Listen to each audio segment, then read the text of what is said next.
এগুলো বেলে মাছ, আজকে বেলে মাছ রান্না হবে। এবার মাছটা নুন হলুদ মাখিয়ে একটু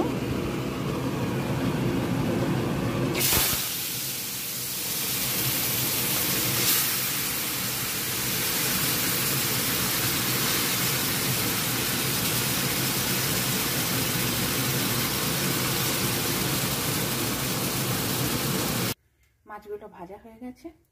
এবার তেলটাও গরম হয়ে গেছে, পেঁয়াজ কুচি দিয়ে দেবো।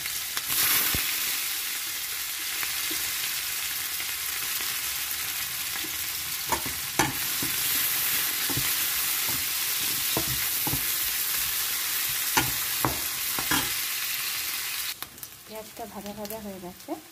এবার আমি দেবো এর মধ্যে কেটে রাখা আলু,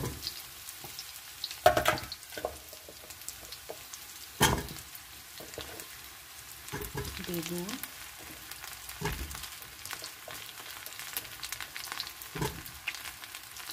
আর একটু দেবো মূলো।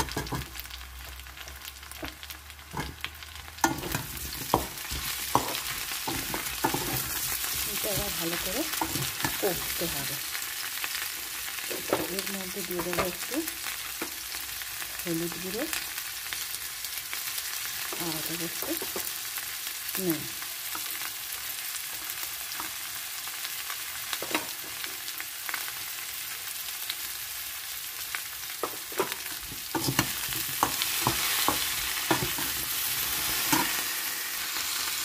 আলু বেগুন সব ভালো ভাজা হয়ে গেছে। এবার এর মধ্যে দিয়ে দেবো আমি একটু কাঁচা টমেটো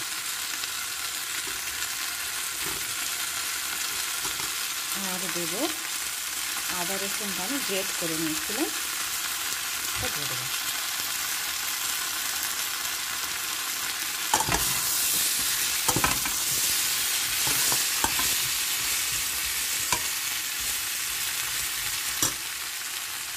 এবার দেবো একটু লঙ্কা গুঁড়ো আর দেবো একটু জিরের গুঁড়ো।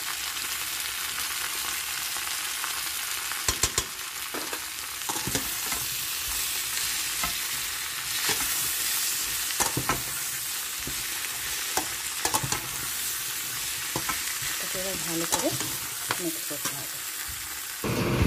এবার এটা কষেই গেছে।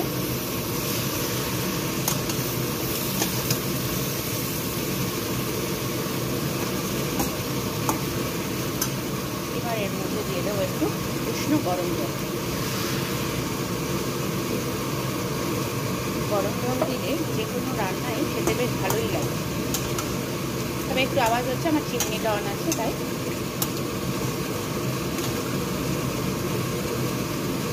এবার এটাকে আমি কিছুক্ষণের জন্য ঢাকা দিয়ে দেবো।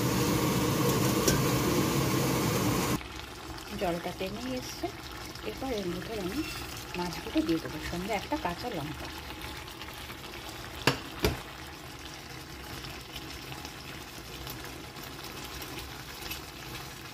মাছগুলো যেহেতু ফ্রোজেন থাকে তো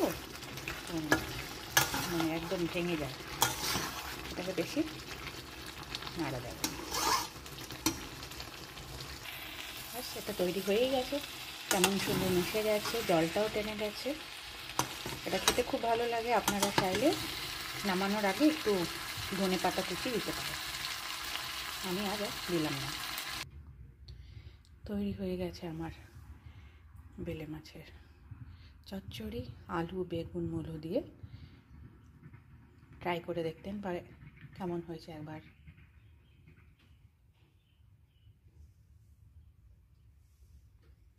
গরম গরম ভাতের সঙ্গে খুব ভালোই লাগে খেতে।